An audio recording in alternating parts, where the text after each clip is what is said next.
Hello everyone, Phoenix Knight here. Welcome to the channel, and welcome to Pinot with Phoenix for October 2024. I apologize for the technical difficulties I had early on the first stream attempt. Everything seems like it's much more stable now, so we're going to go ahead with this one. We had another great month on the channel here, so now we're going to recap everything that's happened on the channel. First order of business, let's talk about the 1972 NFL season replay in Momentum Football. Momentum Football by Downey Games is basically a very fast-playing drive-by-drive game where you play through a football game. And the thing I really like about Momentum Football is it gives me the feeling of football without being a complete sprawling mess. I'll say that in English one of these days.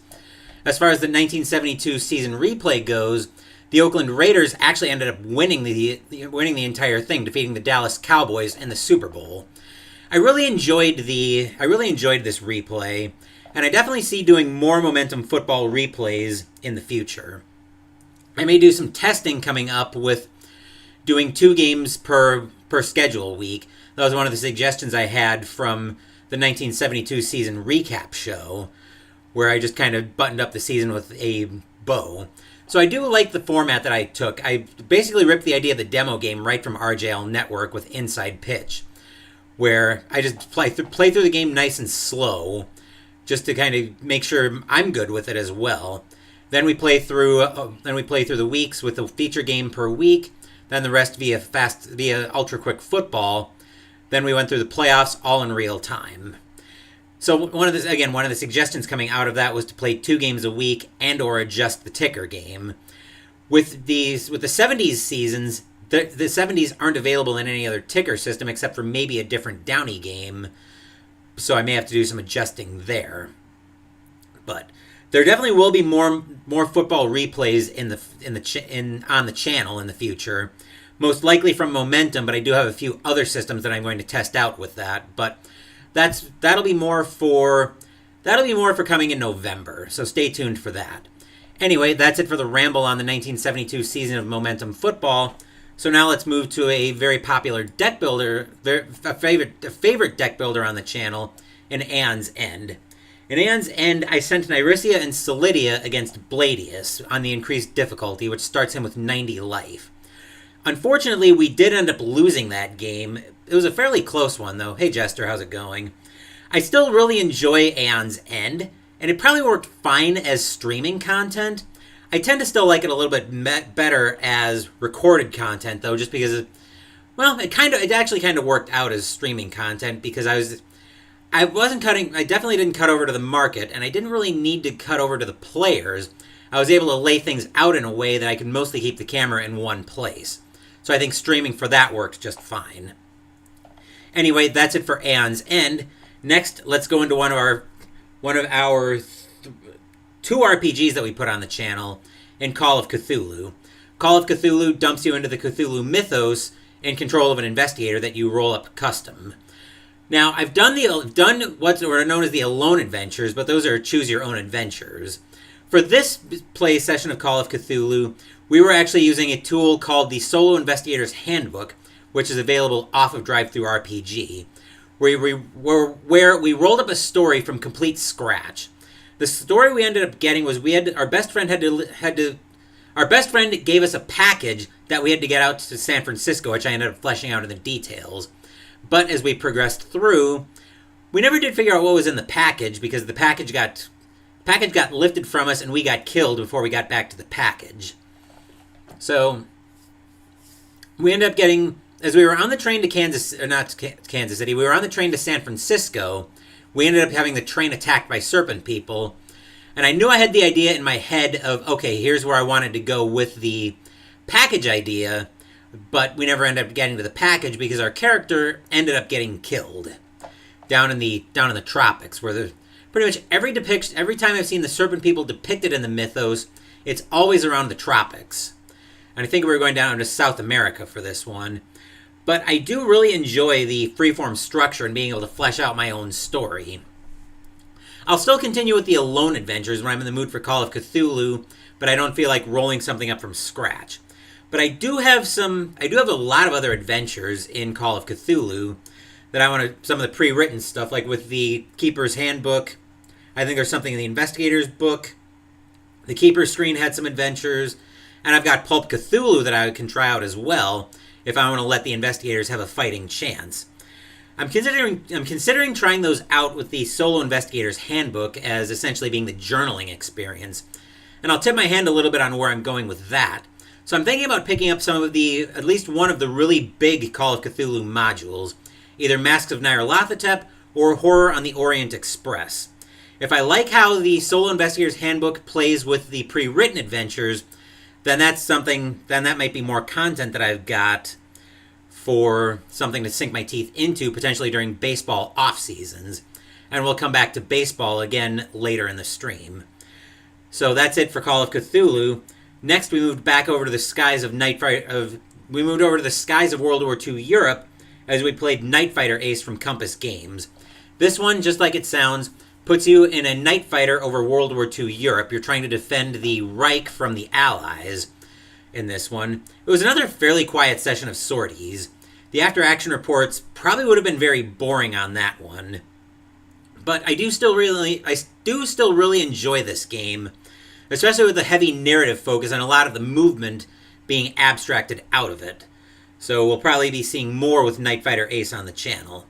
That's it for Night Fighter Ace. Next up, we'll go. Actually, we've put 3 RPGs on the channel this month. I forgot about one of them.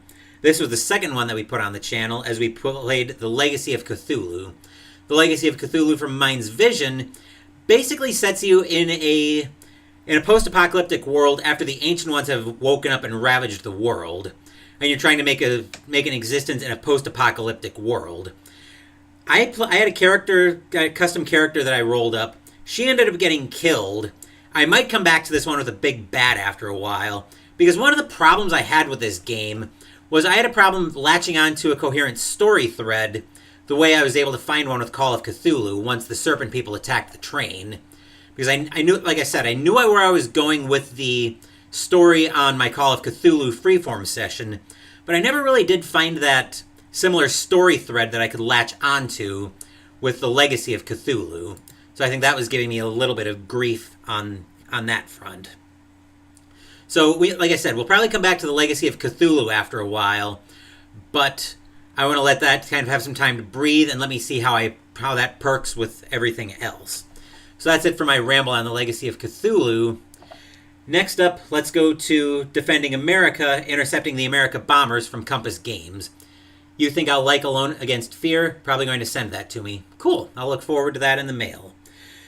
Anyway, Defending America, Intercepting the America Bombers from Compass Games puts us into an American interceptor as we're defending America from the German America bombers. This is set in an alternate timeline of World War II, where the Germans have won World War II, and they've got a forward base in the Azores under pressure from Portugal to attack the American mainland. Unfortunately, our pilot got shot down and ultimately killed. I do still really enjoy the narrative focus on this one, and I'll probably start a new career once I have a little bit of time to scrape off some rust on Defending America, Intercepting the America Bombers. Anyway, that's it for that one. Next, let's move to our last RPG for the month as we played 5 Parsecs from Home. 5 Parsecs from Home from Modiphius Entertainment is a space tabletop wargame RPG where you're controlling a ragtag band of adventurers in a spaceship and trying to go through adventures in the galaxy. I think it was like the Unity system or something like that.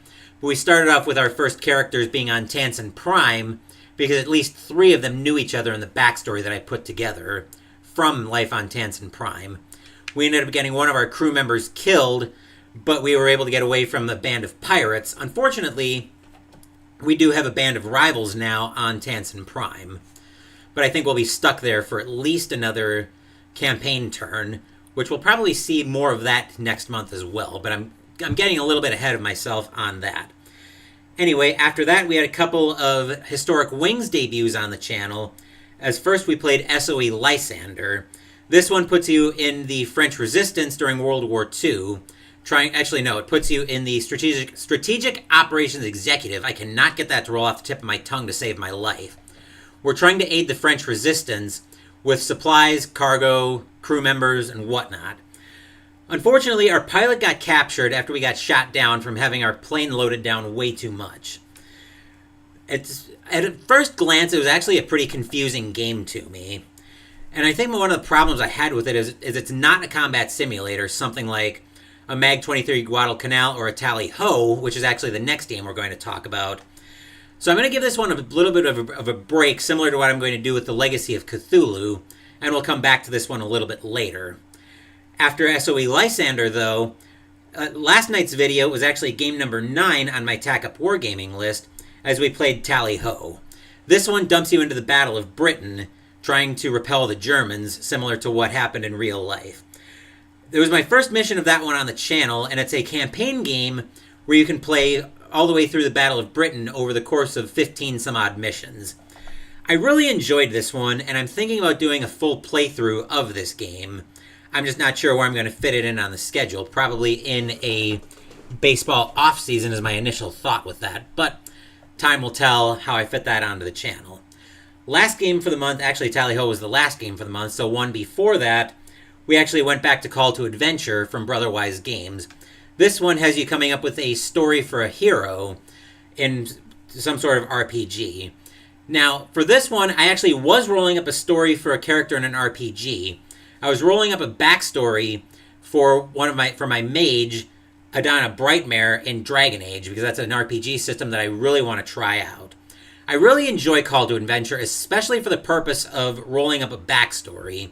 And I think that's why this video took a little bit longer than the last one did, because again, I also had, like I've mentioned, I had the backstory in mind going into that video. I do still really enjoy the game, and I think the creative writing aspect of it is something that also turned me on to it with coming up with a character backstory, so I'll probably use this again sometime next month. But once again, getting ahead of myself on that. Anyway, that's all of the games. Before we recap Mystical Munchies, I need to take a quick drink.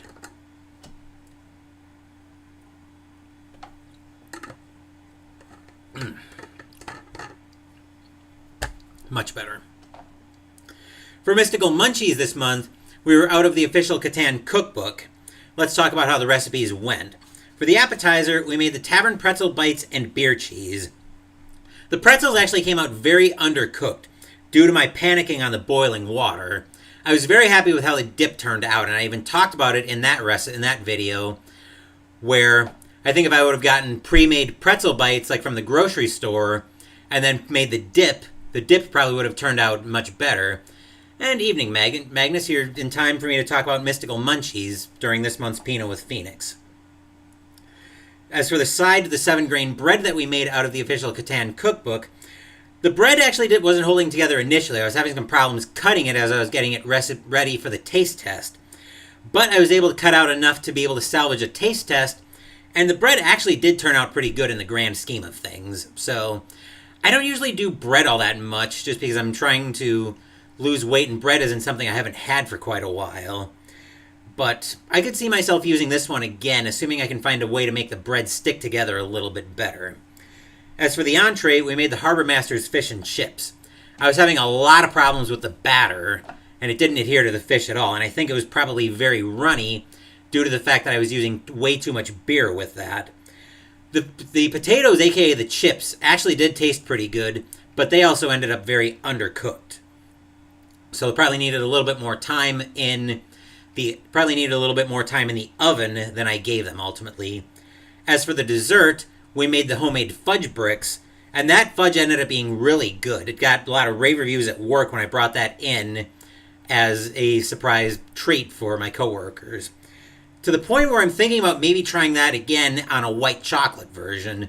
So maybe when I put together a list of recipes for a redo month, maybe it'll just all be desserts, because what I'm trying to do is ideally find one of each type that I really like of the normal type of Mystical Munchies: appetizer, side, entree, dessert, and potentially a drink.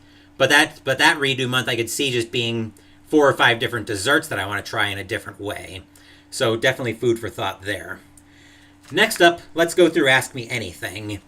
For those of you who might not be familiar with the Ask Me Anything segment, The way you get a question on for this segment is you leave a question in any video between the previous month's recap and the last video for the month with an AMA tag in it, and as long as I don't deem the question as being too personal, I will answer it. Now, as far as what I deem to be too personal, just use a little bit of common sense. If you wouldn't want it asked of you, don't ask it of me. Otherwise, I will freely admit that what I deem too personal for AMA is completely my own discretion. Speaking of which, I did get 2 AMA questions earlier today on different videos. One of them I ended up deeming way too personal, so I'm not going to answer that one during Pinot with Phoenix. The other question, however, I will go ahead and answer that. Let me find the question here. Here we are. So we'll tab over. Historic Wings wanted to ask if I'd ever considered playtesting a new game online as an episode on the channel. And yes, I would definitely be happy to playtest some new games potentially. I just need to know what the game is I'm testing, what it's about, and if there's anything in particular that you'd want me to test. So, because sometimes if I know what I'm testing for, I can try to make sure I either get to that or doctor a situation where, or maybe even pull it out as an after the mission or the game or whatever, to say, okay, let's say this happened, how did this play? It's that kind of thing. So yes, definitely happy to playtest a new game. Happy to playtest new games online. Again, just need to have the details. So enough rambling about the playtesting new games. This month, I do have a special topic that I want to talk about during Pinot with Phoenix. In the wake of my unofficial RPG tour on the channel this month, I do want to talk a little bit about the future of tabletop RPGs on the channel. Honestly, knowing what I know about my game tastes, and I'll talk about this in a minute, I'm kind of surprised I didn't explore some of these tabletop RPGs sooner. Granted, yes, I have dabbled with the Call of Cthulhu adventures, but this is a little bit different where I'm not necessarily doing a choose-your-own adventure, but instead this would be more like what I did with the freeform adventures in Call of Cthulhu. On a somewhat related note, when I was putting together my top 100 board games list of all time, I also put together a top 50 list of my top video games, and of the top 10 games on that list, 6 were RPGs. I might put that list out at a later point in the future. Where I'm going with a slight ramble, though, is for me, exploring tabletop RPGs almost kind of feels like a perfect fit to me in a way, more so than some of the other categories I've dabbled with in the past, namely war games in 2022 and sports games in 2023. And what's even weirder to me is I think it was October for those previous 2 years as well, where those new categories were what were catching my eye, which makes me curious for what's going to catch my eye around October next year. But anyway, coming back to tabletop RPGs, I do have a few more RPG sessions and streams next month that I've got lined up. I do have some other systems I want to try out. I mentioned Dragon Age earlier. I'm thinking about trying Legacy of Cthulhu again. I want to try 5 Parsecs from Home. I've also got Dungeons and Dragons that I want to try out. And probably more with Call of Cthulhu as well. I'll see what I think of some of these other systems, and I suspect I'll be doing more with these after I explore them on the channel, and B, we'll be talking more about tabletop RPGs and how much they're going to start working their way into content at the end of the year chat. Next up, let's talk about what I've got coming up in November. Unless something's scheduled on a Sunday or a Wednesday, I don't normally talk about what I consider the ad hoc streams on the channel. In this case, I am going to make an exception because the first 2 streams that I've got coming up this month are actually going to be very critical to my 1985 baseball season replay that I've got coming up starting January 1st. For tomorrow's stream, we are going to be playing Inside Pitch Baseball, and on Saturday, I'm going to be playing Season Ticket Baseball. And as I mentioned, these are going to help me decide what system my 1985 season replay is going to be in, whether Inside Pitch or Season Ticket. As of right now, my leanings, my comfort level, the poll I put up on the channel, and my content schedule all say 1985 is going to be in Season Ticket. And the way my content schedule is saying 1985 is going to be in Season Ticket is because I'm going to be using Saturdays in December to help me knock off rust with whatever system my 1985 season replay is going to be in. What system am I using for baseball? As I mentioned, I'm doing Inside Pitch tomorrow and Season Ticket Saturday to help me make that final decision. As of now, I'm leaning towards Season Ticket, but I suspect I'll make that decision after Saturday's stream of Season Ticket. As for what I've actually got scheduled on the channel, Sunday is going to start with a brand new game debut on the channel as we play This War of Mine. After that, we're going to go back to the alternate timeline in Defending America, but we're going to switch sides to finish up my Tack Up Wargaming list. Whereas we were in the Interceptors, the American Interceptors for Defending America, now we're going to be in the German America Bombers as we play the 10th and final game on my Tack Up Wargaming list as we play America Bomber, Evil Queen of the Skies from Compass Games. After that, we'll spend a couple weeks on the links with a couple golf games as we play first APA and then ASG Golf. As for Wednesdays, we'll move back to the Cthulhu Mythos as we play the Cards of Cthulhu from DVG. Then we're going to be in the boxing ring for a couple weeks as we play Title Bout 2 first and then Glory Days Boxing. After that, we'll have the start of Christmas in Arkham, and I cannot believe that's already coming up, along with this year's Advent of the Phoenix.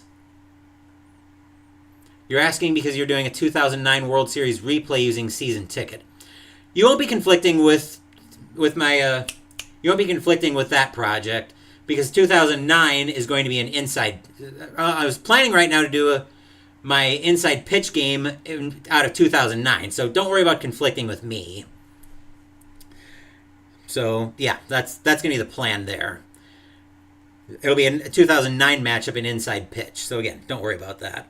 As for Wednesdays, oh yes, we're getting ready for the Fate of the Elder Gods tournament at the end of the month. And I can't believe that's coming up. And of course, I'm not going to leave Mystical Munchies out because that's what I was dumb to forget. But anyway, Mystical Munchies for the month of November will make our kitchen the happiest place on earth as we'll be cooking out of the unofficial Disney Parks cookbook. We'll be making corn dog nuggets, pizza spring rolls, baked lobster macaroni and cheese, caramel pecan bars, and jungle juleps as we have 5 Saturdays in November and we need a drink for the month. With that, let's go ahead and wrap this video up, and that's another episode of Pinot with Phoenix for October 2024. Tomorrow, as I mentioned, we're playing Inside Pitch Baseball. Saturday, Mystical Munchies will start out of the official Disney Parks cookbook with the appetizer, corn dog nuggets. Sunday, we'll be playing This War of Mine, and Wednesday, we'll head back to the Cthulhu Mythos as we play the Cards of Cthulhu from DVG. Thank you for watching the video. Please give the video a thumbs up and subscribe to the channel. Be sure to turn on notifications so you get my content. Be well, stay safe, take care of yourselves and your loved ones, and I'll be back with more videos in the future. Until then, take care everyone.